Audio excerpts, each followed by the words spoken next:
Okay, so first things first, loose end from, was this not yesterday, 2 days ago, we dealt with the question was raised, if the Rambam's 14 shorashim in the Sefer HaMitzvos are so important, then why doesn't he include them or even reference them in the Yad, right? Like the entire treatment is in the Sefer HaMitzvos. The entire treatment is in the Sefer HaMitzvos, and he doesn't mention them at all in the Yad, and not even in like a stam, like listing of them way. So that was the question that was posed. So my Rambam Rebbe, Rabbi Sachs, answered this question. The question was, why didn't the Rambam feel, if he thought that the shorashim for the Sefer HaMitzvos were so important, why didn't he reference them in the Yad or include them in the Yad? So Rabbi Sachs offered an answer. So let's see what he said. And he's gonna mention something which we're actually not going to go into quite yet. So you're going to just take it at face value for whatever it means. But I'm intentionally delaying it until later. So he says, based on the intro to the Pirush HaMishnah, that's what I'm delaying till later, there's an approach. The objective of the Sefer HaMitzvot was to re-establish the Masorah of mitzvot lost in the nation.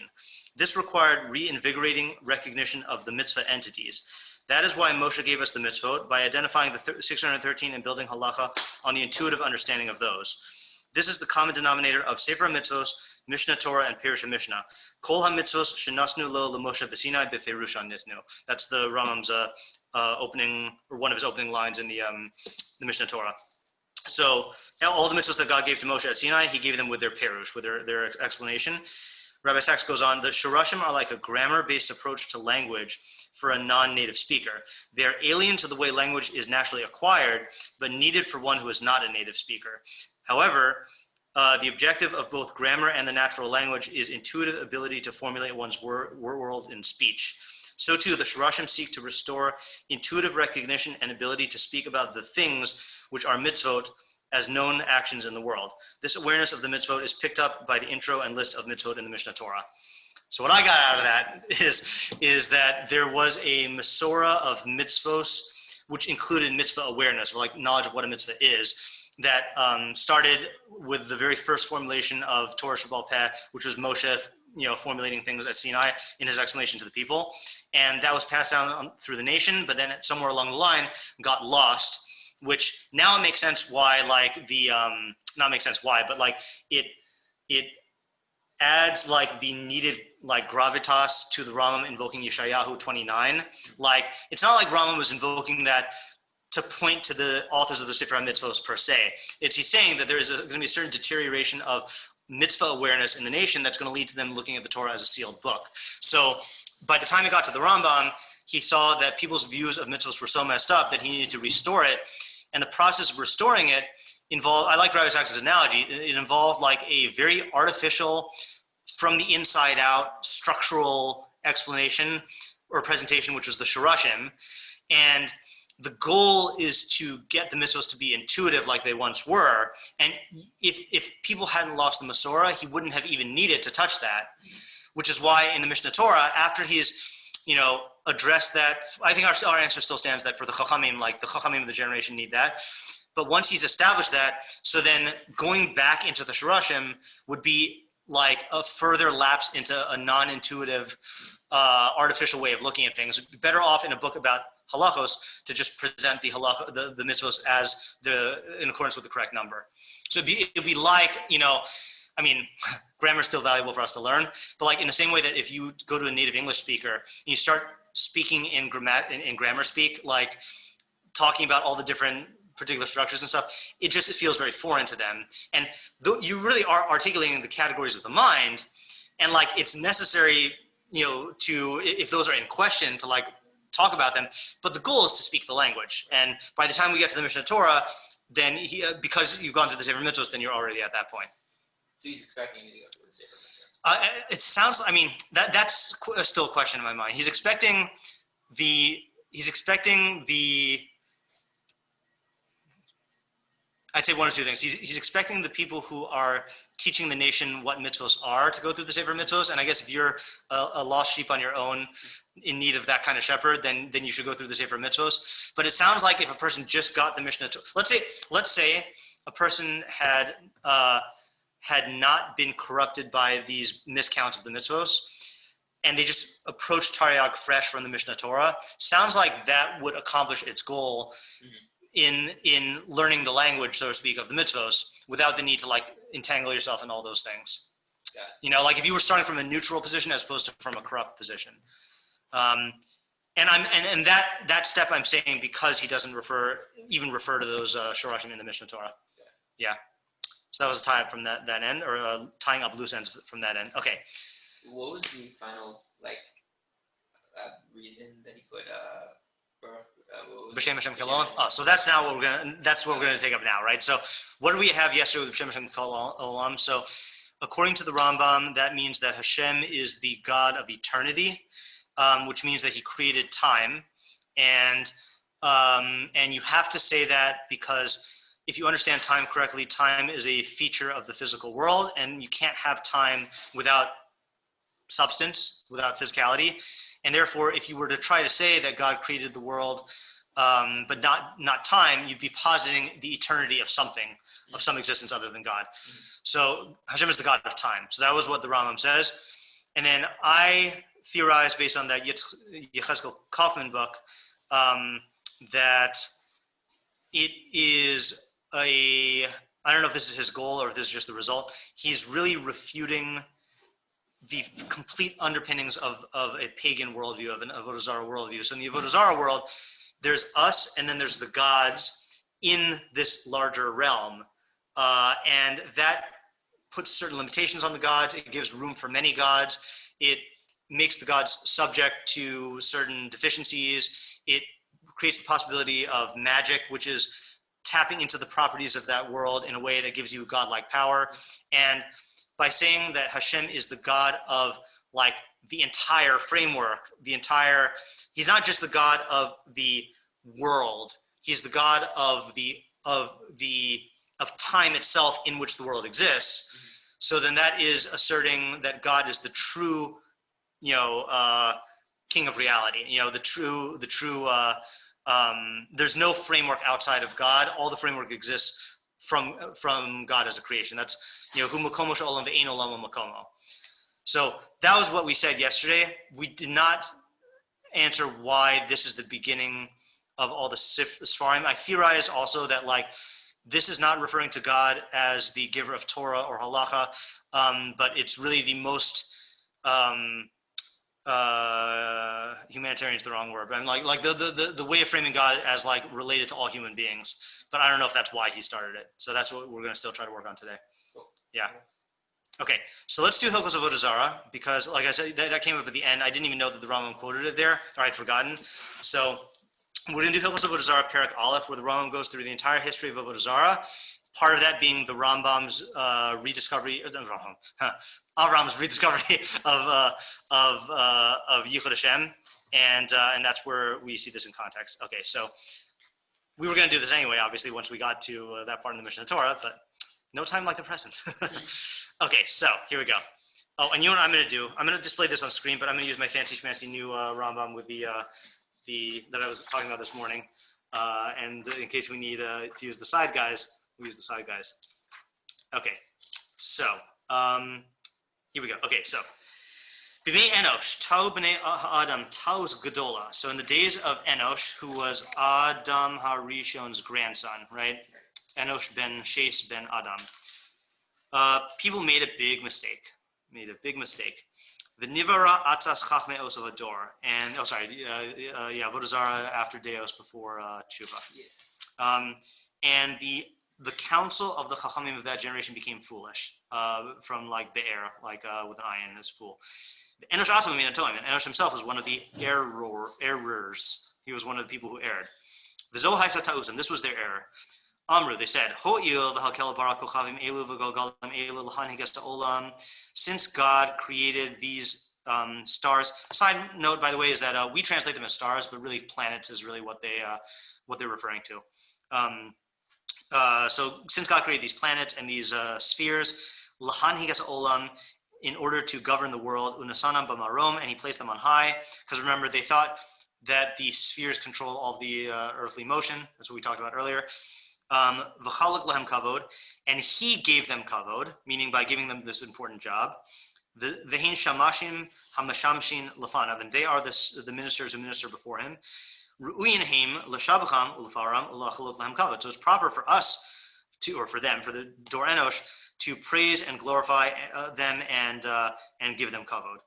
V'zehu ritzon hakel baruch, and this is God's will, they thought.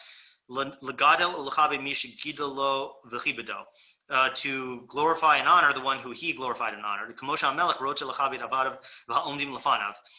Just like the king wants people to honor his servants and those who stand before him. V'zehu kavod HaMelech, and that is part of the kavod of the melech. It's not a violation of the king's kavod when you honor the prince or the throne or the royal horse. It's part of the king's kavod. So they thought this was in line with God's will. And then let's do two more paragraphs, and then let's analyze. Once this entered into their minds, they began building temples for the planets. And to bring sacrifices to them, and to praise them, and to glorify them with words, and to bow down to them, in order to satisfy the will, the will of the Creator, in their evil minds. That was the essence of Avodah Zarah, or the root of Avodah Zarah, not the essence, the root. Okay. V'kach hem omrim ovdeha hayodim ikara, and this is what they would say, those worshipers who knew its root. Meaning they would say that they would do this in order to honor God. Lo shehin omrim she'ein sham eloah ela kochav zeh. Not that they believe that there's no God except for this planet. Hu sheYirmiyahu omer. This is what Yirmiyahu meant when he said. This is what I did in this morning's video. Mi lo yirach hamelech hagoyim ki lecha yasa. Who doesn't fear you, King? This is talking about Hashem. Who doesn't fear you, King of the nations? Ki lecha yasa, because for you kingship is fitting. Ki b'chol chachmei hagoyim u'b'chol malchusam ein me'ein kamocha. Because among all the wise men of the nations and among all of their kingship, there's no one like you. Uva'achas yivaru v'yichsalu. Only in one thing were they foolish and stupid. Musar havalim itzu. Their discipline rooted in nothingness, itu, it's wood. Kolomar, what does that mean? Hakol yodim she'atahu hakel levadecha.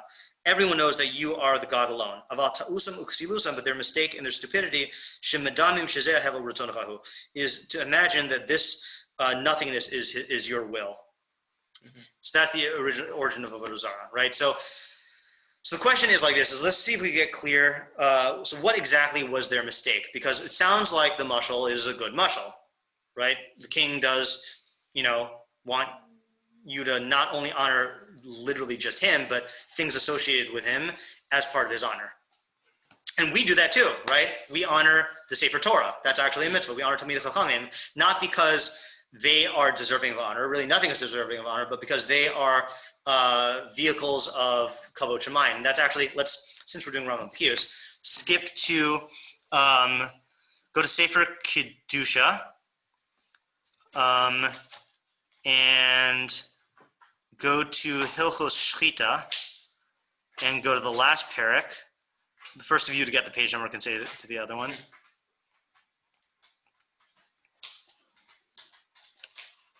Yeah.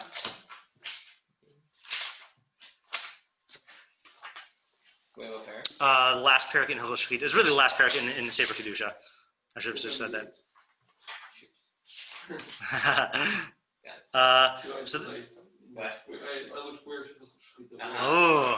Yeah.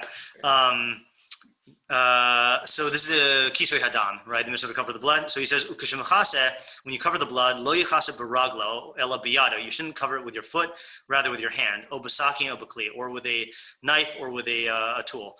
Kadei shelo yinhog minhag bizayim b'mitzvos, so that you don't behave in a degrading way towards the mitzvos. Vihu b'zuyas lav, which would make them degrading to you.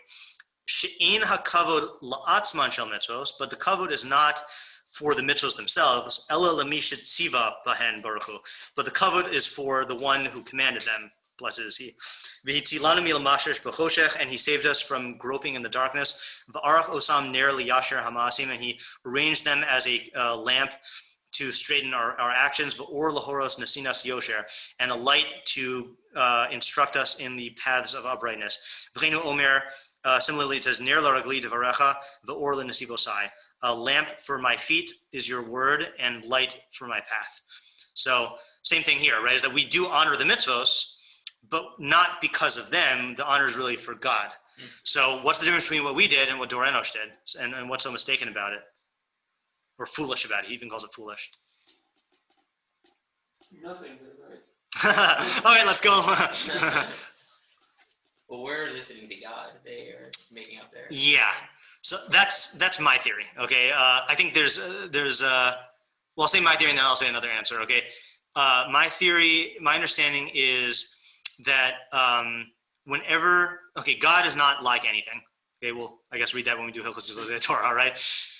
And everything that we say about him is divrei Torah l'shem b'nei adam, is anthropomorphisms that are geared towards arriving at a correct understanding. So yes, we do relate to God based on human metaphors and human terms, but it's very, very dangerous to start drawing your own conclusions about how to worship God based on those metaphors. If God gives you a mashal for how to worship him or view him or relate to him, so then that's coming from the one who designed man and knows what's best for him. So like if God in his Torah describes himself as having a hand, so then using that mashal in that context is okay. Or if he says, bow down, give me a lechem es korbani lachmi leishai, give me my bread. Right? So if you're understanding it within the parameters of the halacha, then that's okay. But once you start making recourse to your own imaginations and coming up, beliefs is one thing, but practices is another thing that is not his will. So then that you're going to danger zone. And especially given man's propensity for Avodah Zarah, and for shichachas Hashem and for forgetting God, that's like, that's messing with fire there. So when God tells us, it's a mitzvah to honor the Sefer Torah, and we do it within those parameters, he knows what he's talking about. And even that's dangerous, but like it's sanctioned, like, Right. Yeah. And I think that's what the Rambam is emphasizing, because he says that they're, the Navi says Musar Havalim Eitzu, that their discipline was wood, but the way the Rambam says it, Shemedamim Shezeh Havel Ritzonachahu, that they imagined that this nothingness was God's will. It was a mistake about God's will. Mm-hmm. Yeah. Any other theory about what the mistake was? I've heard a theory. Yeah.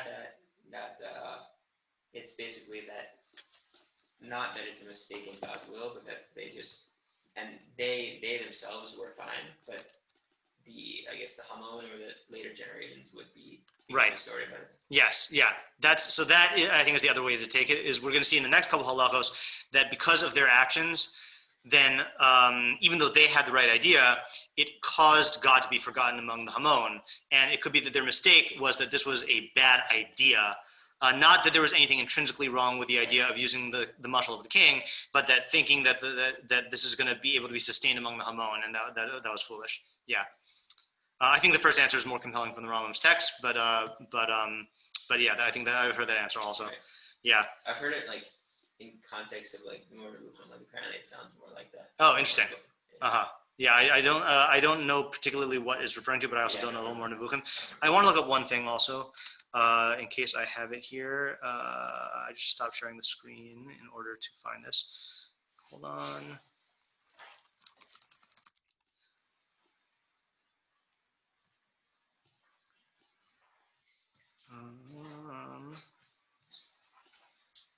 Nope, can't find it. All right, never mind.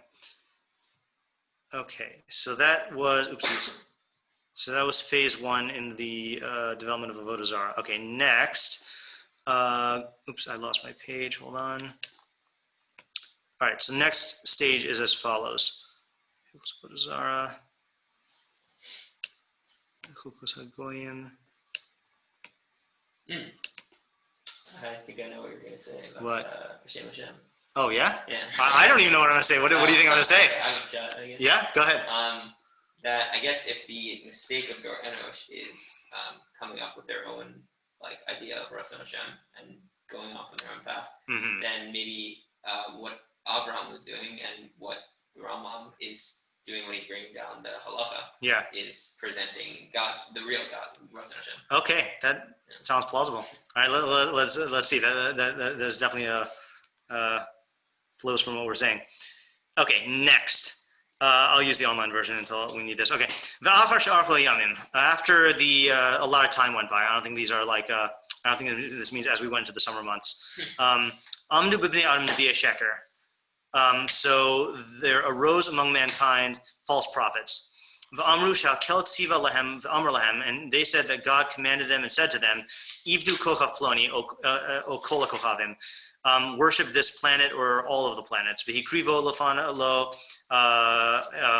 bring offerings to it. V'naschu lo kach v'kach, give them libations. Vanu lo heichal, and they built for it a temple. V'asu tzuraso k'dei lehishavos la, and they made an image in order to bow down to. All right, so they were already making temples, right? But they weren't doing korbanos yet. First stage was. Oh yeah, they were doing korbanos. Yeah. They so the difference is they're claiming communication, and a couple minor differences like nesachim and did he say lishatakavos? Yeah, he did say lahashatakavos. But there's one more difference he mentioned, right? Oh, tsuraso, right? Is building an image associated with it that they didn't do it the first time around. Kol ha'am hanashim v'aktanim ushar amei haaretz. The entire people, the women, the children, and the rest of the people. So that implies to me that like. In stage one, it was not necessarily the women and children and ignoramuses, right? It was just the chachamim. Okay, umodia lahem tzura shabada milibo, and the Navi would convey to them the image that he imagined in his heart. V'omer zo hi tzuras hakochav haploni shehodiuhu b'nevuaso, and he would say, "This is the form of the planet or the image of the planet of such and such that was conveyed to him in his nevuah." Yeah, so these are nevi'ei sheker. Okay. And they began in this manner to make images in the temples and under the trees and at the tops of mountains and on I always forget. That's a valley, right? Gavalos are valleys? Yes. Yeah. For some reason, the first time I learned the word, I always thought that meant hill. And no, it doesn't. Is it? Yeah, it does mean hill. Haram kibn Elim, Los kibn Yeah, maybe it does mean. Maybe it's another word for hill. Okay, yeah, let's look it up. Hold on, just to make sure and see if there's any nuanced translation. Yeah, I got thrown off here also because you think har and, but it could also just be a. What was that? It's high places. Yeah, high places. Well, while I'm looking this up, what's the idea of building them in high places or under the trees? Closest to the sphere. Yeah, I think the high places is closest to the sphere. And then tree thing, hill or hillock, never heard of that one before. Or mount or rise or mound. Yeah.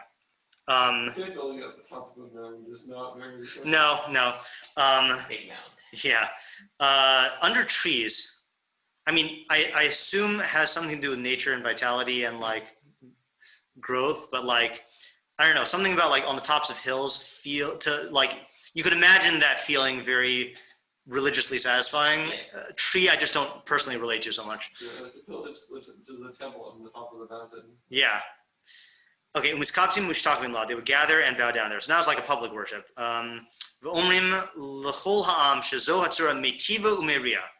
that's another step. They told the entire people that this image benefits or harms. So magic powers now. Veroy la'ovdo u'la'yira mimena. And it's proper to worship it and to fear it. So first it was worshiping the heavenly bodies, then saying that this is the image of the heavenly body, and then it's bowing down, worshiping the image itself. Which again, I don't know to what extent they were still worshiping the God via the thing, but like it's directed at the object now. V'hakumrin omrin lahem, and the priest would say to them, Avodah zo tarbu v'tatzlichu. If you do this avodah, then you're going to be abundantly successful. V'asu kach v'kach al tasu kach v'kach, and do this and don't do that. So now halacha is springing up, right? Hilchos Avodah Zarah, not like the one we're learning, but like the practice of Avodah Zarah. Chukos hagoyim. Yeah, fancy that. It's right there in the title. Okay, so that you can divide these stages however you want, right? But like I still view that as part of stage 2. And then this next part I view as stage 3, because this is a new group of misleaders. V'hischilu kozvi macherim, other liars arose.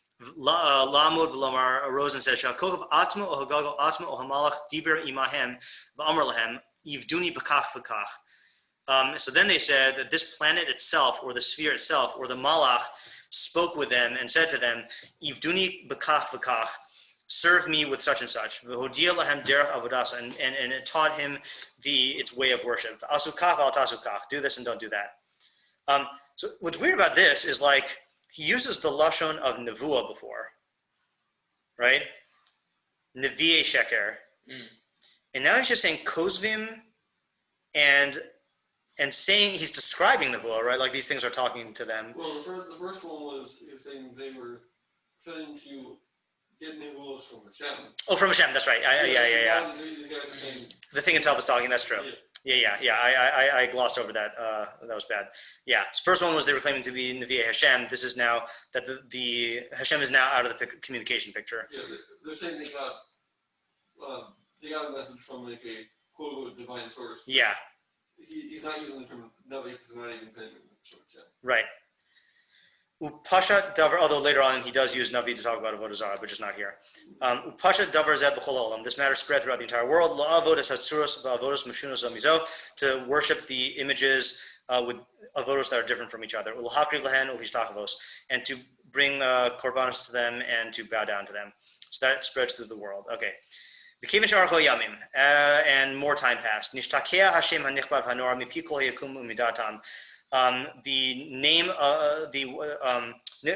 that is revered and awesome. That's the same phrase used this morning when we were talking about Avos Hashem, right?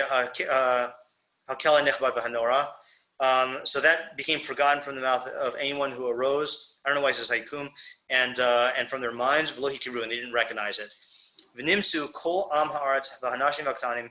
Turned out that consequently all of the ignoramuses and the women and the kids, they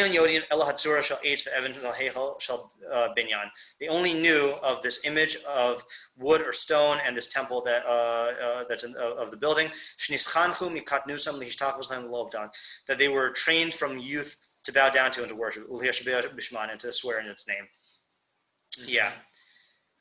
So they've now forgotten Hashem, and the wise men among them, like the priests and others,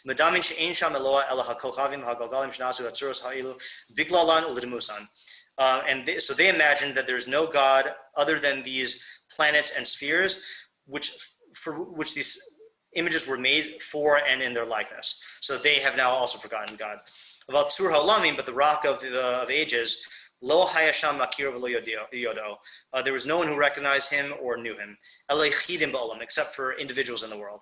Kegon Chanoch u'Mesushalach v'Noach v'Shem v'Aver, like those guys.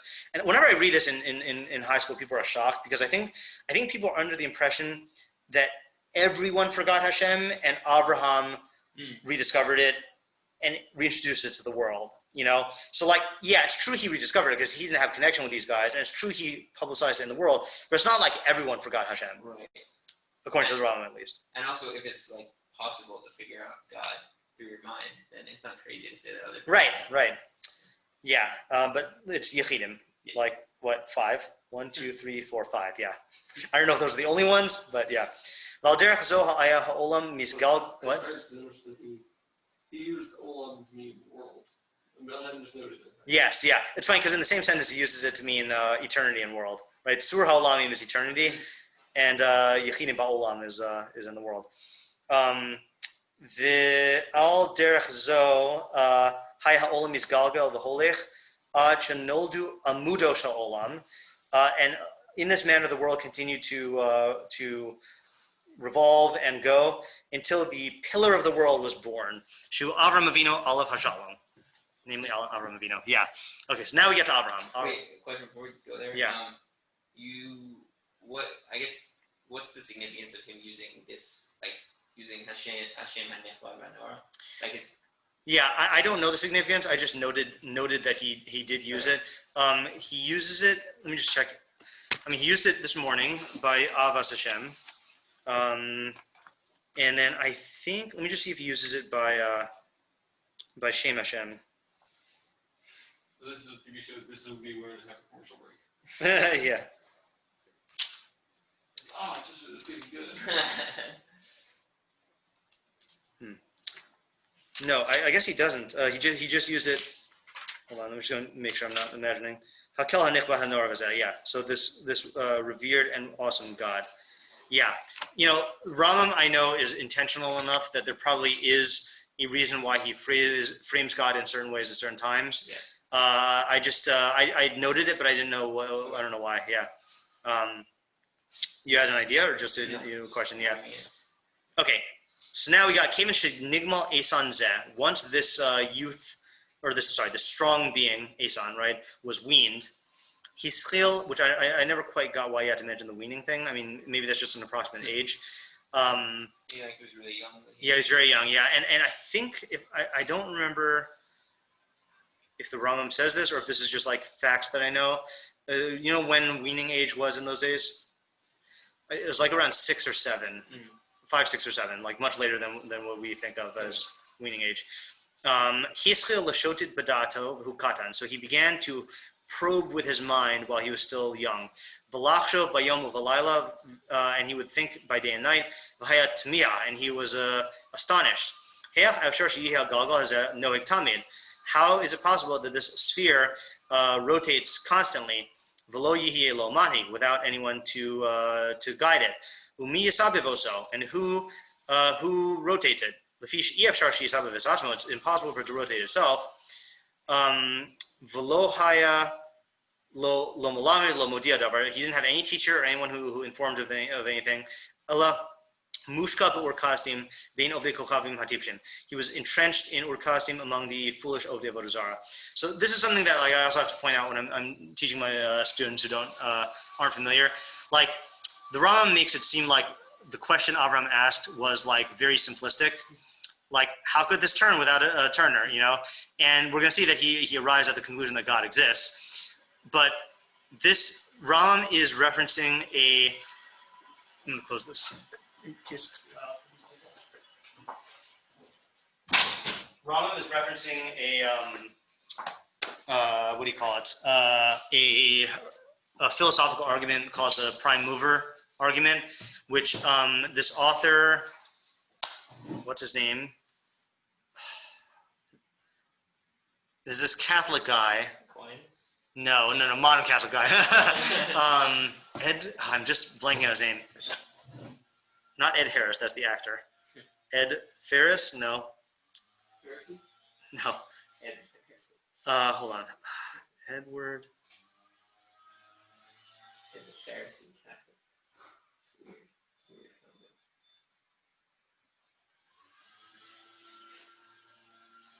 Hold on. What? Edward Fesser. I knew it sounded like Fader, but like a typo for Fader where you hit the S instead of the D. He wrote a book called 5 Arguments for the Existence of God, where he takes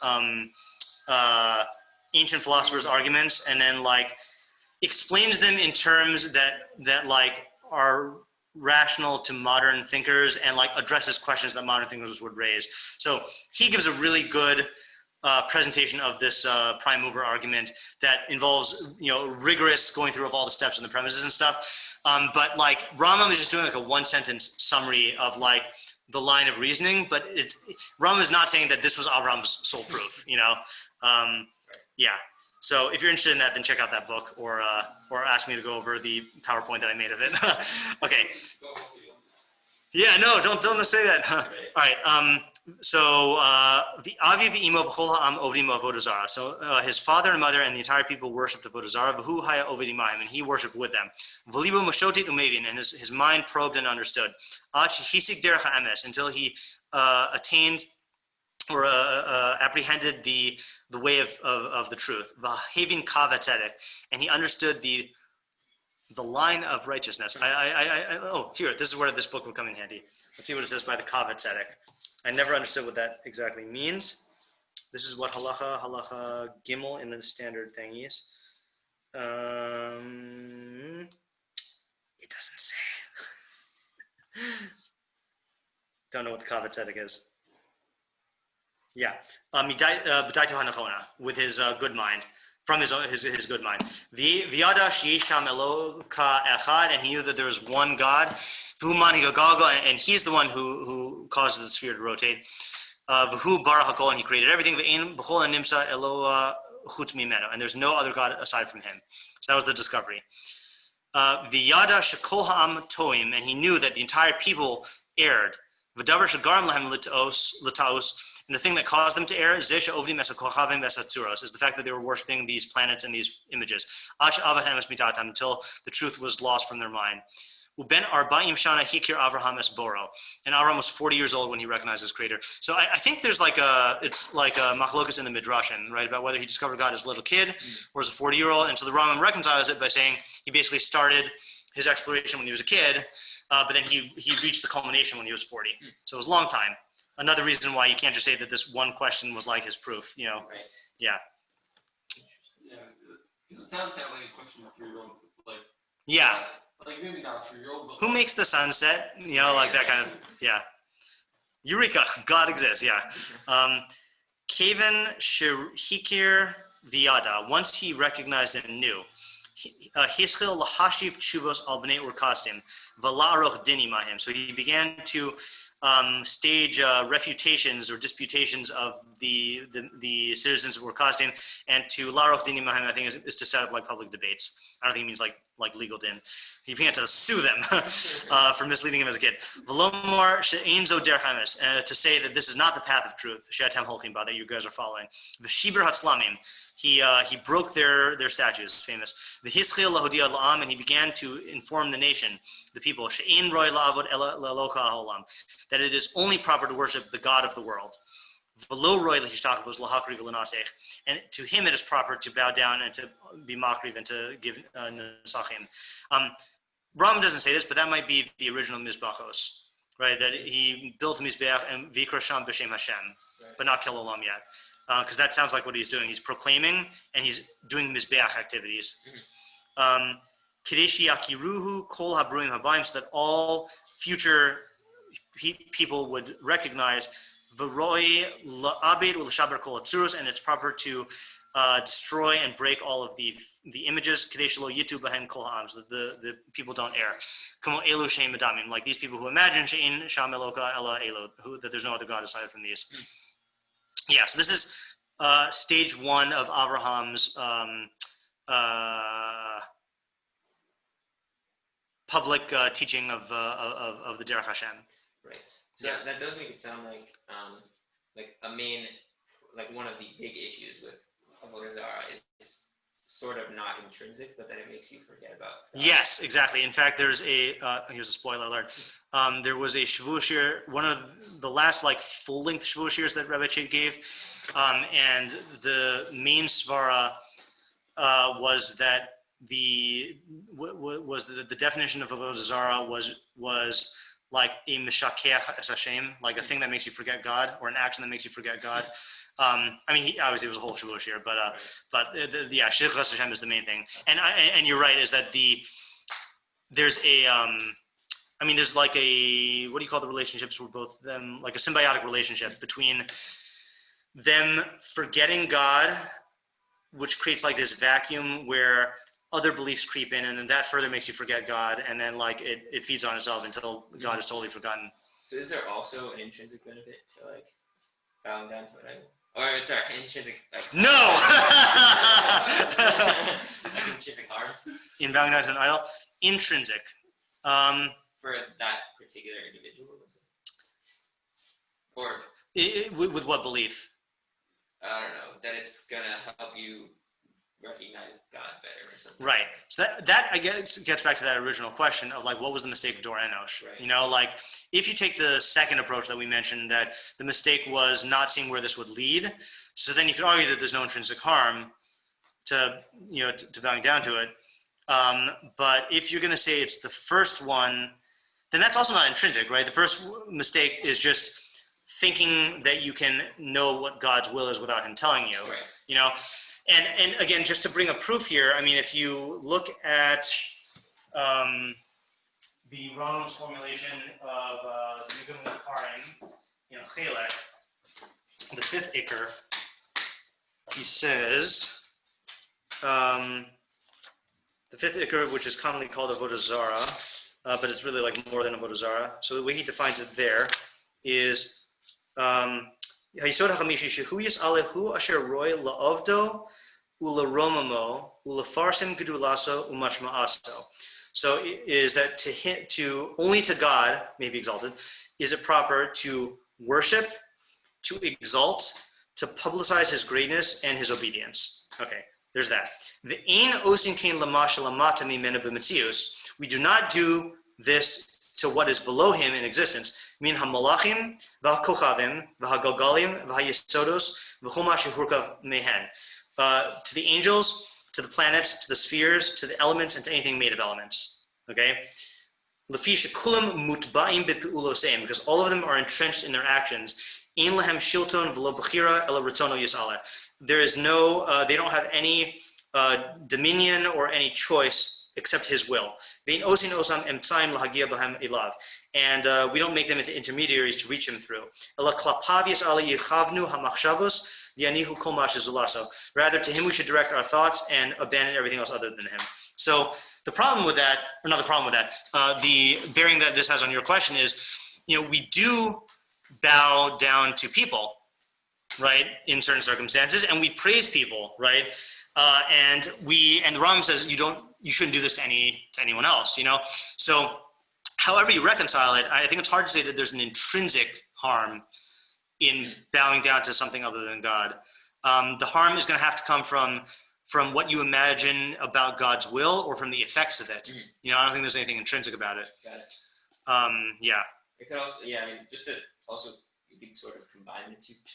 Yeah. That like the reason it's not his will is because it will lead the people astray. Yes, that is definitely a possibility. Yeah. That's a good point. Okay. Where are we up to? Kevan shel gavar aleim b'rayosav. Yeah. Oh, so anyway, so in this first thing, this is a very confrontational approach that Avram took, is staging public debates, breaking idols, preaching to people to break idols, and that there's no God other than Hashem. Okay. He's like a original YBT guy. Now I got to edit this entire thing. No, I'm just kidding. Another half hour into my schedule. No, I'm just kidding. Kevin should go. It's funny. They give you an option in YouTube Editor to blur, but they don't give you an option to bleep. Kevin should govern Aleim Barayosav. Once he overpowered them with his proofs, this is what we read yesterday. Then the king wanted to kill him. Nase lo nes v'yata l'charan. A nes was done for him, and he went to Haran. V'hischil la'amod v'likros b'kol. And then just to repeat what I said yesterday, that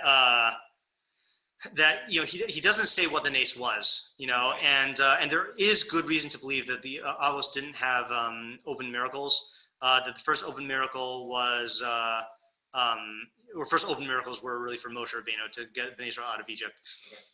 That's why I was assuming yesterday that it wasn't he wasn't taking it literally in terms of the being saved from the Kivshana Eish, but it was a miracle.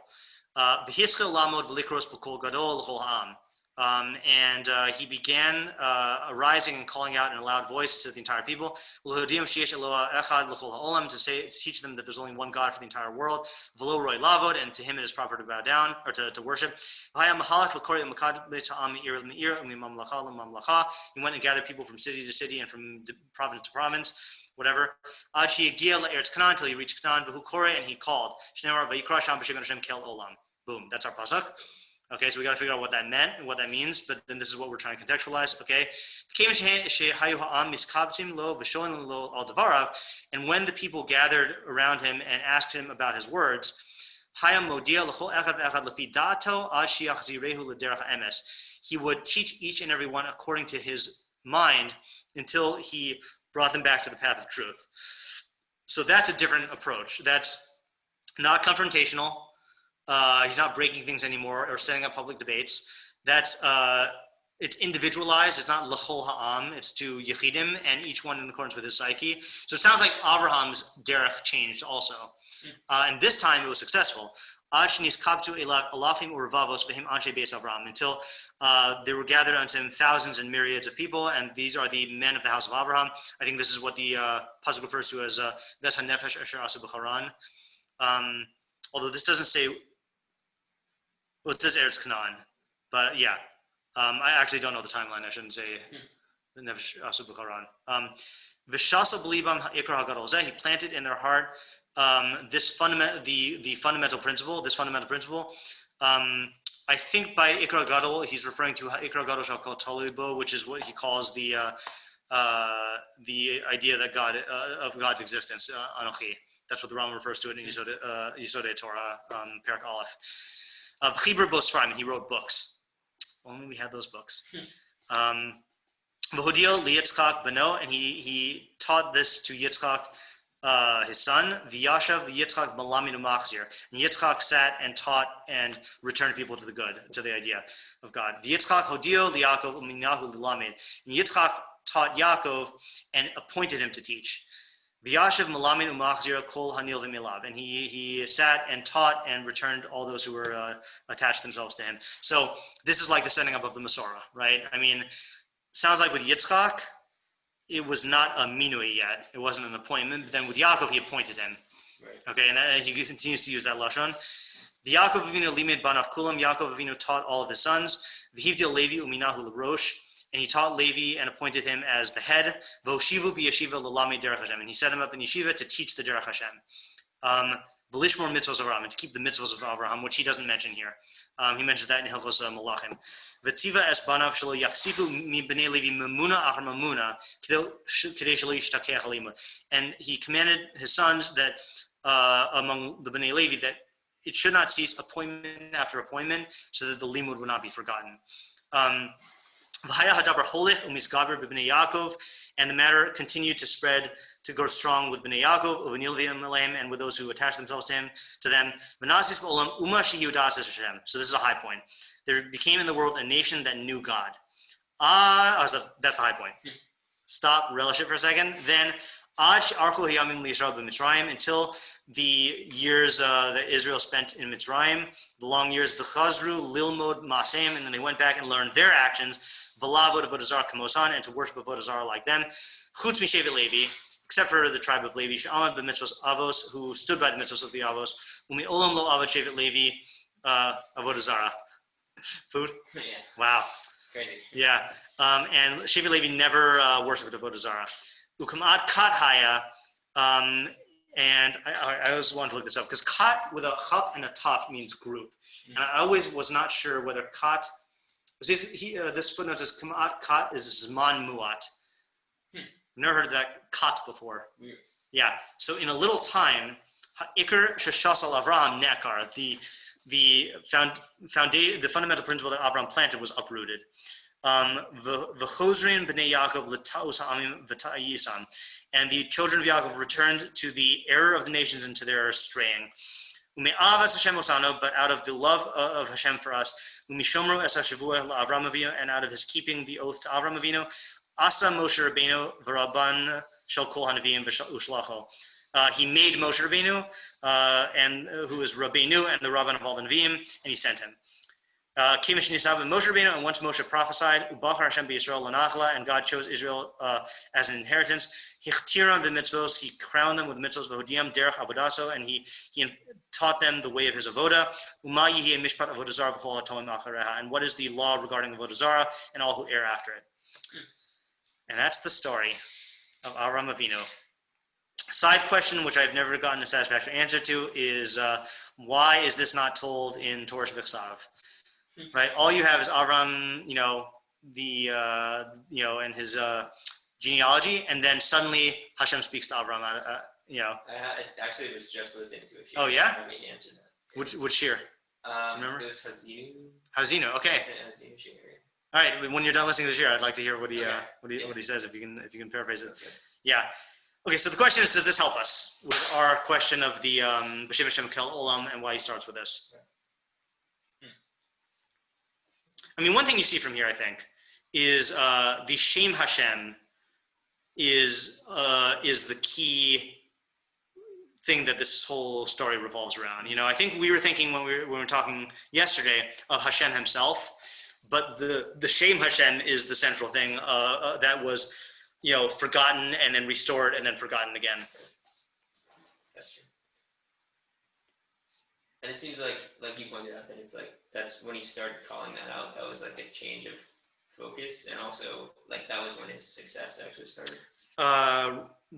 Right, exactly. Yeah, that's true. That was round 2 already, and that's what started the success that led to this nation.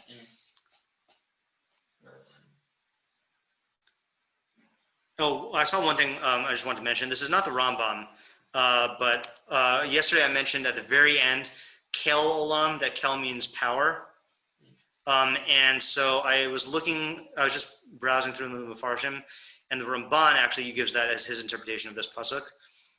He says, and he quotes the Rambam also after that. He says, "V'ikra Hashem b'Shem Hashem Kel Olam Pirusha Kasav Shekara b'Shem Hashem Hamanhig B'Kocho Hazman," who rules with his power time. So God of time. So he also goes with that. And then he says, "O Shikru Hashemayim Haaretz Olam," or the heavens and the earth are called Olam. Kalashon Haba Tami B'Divrei Rabbeinu, or it's the rabbinic usage of Olam. Weird, given the fact that he's acknowledging that this is like how the Chazal use it, but so he goes with the ruler of time, or the ruler of the heavens and the earth. V'hodio b'zeh shekar Avram v'hodio librios sod hanhagas ha'olam bichlalo. So this is telling us that Abraham taught people the secret of the governance of the universe in its entirety. So the fact that God governs the entire universe, Shehu b'Shem Hashem hachasin b'koach, which is with the name of Hashem, who is strong in power. Don't know what that is. Sheyesh lo ilus b'kulam, that he has power in all of them. Very Ramban cryptic language here. I don't know what he's getting at. And then he quotes the Rambam.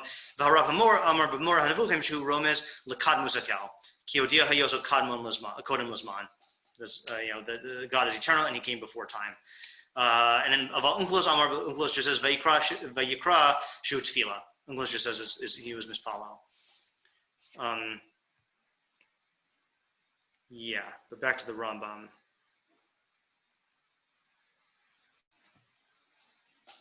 So just to connect it to what the Rambam is doing, I mean, I don't know if this works for all of his books, but for the Mishnah Torah, and for what the Rambam was trying to do in general, I mean, he is trying to be, what is the Lashon he uses?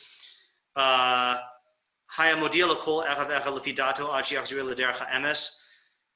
to reach every single person, and to bring them to the Shem Hashem.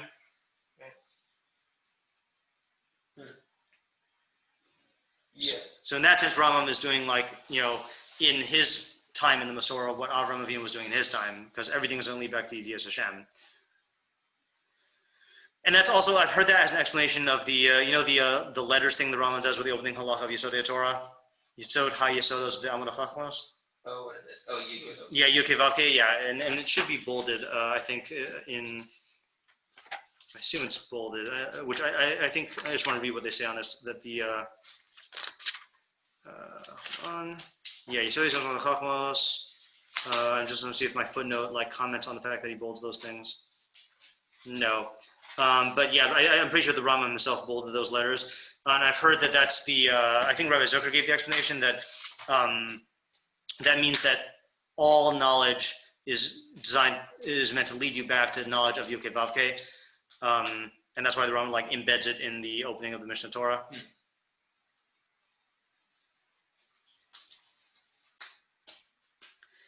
Yeah. Beyond that, I don't know. So should we leave it as a I mean, I don't think we said nothing, but I definitely don't feel solid in being like, and that's why he does it. I mean, maybe he's like he's like strengthening the Masorah, I guess, and that was the beginning of the Masorah. That could be as well. I don't know. Yeah, I mean, we think of Masorah as a phenomenon of Torah, Yeah. but the Hilchos Avodah Zarah contextualizes it as it's a Masorah of Shem Hashem that goes all the way back. Yeah, that's nice. Yeah. All right. If I hear anything, I'll let you know. You do the same. I probably will ask Rabbi Sachs though what his pshat is, and I'll report back. Okay. All right. See ya. Great. Thanks. Yeah.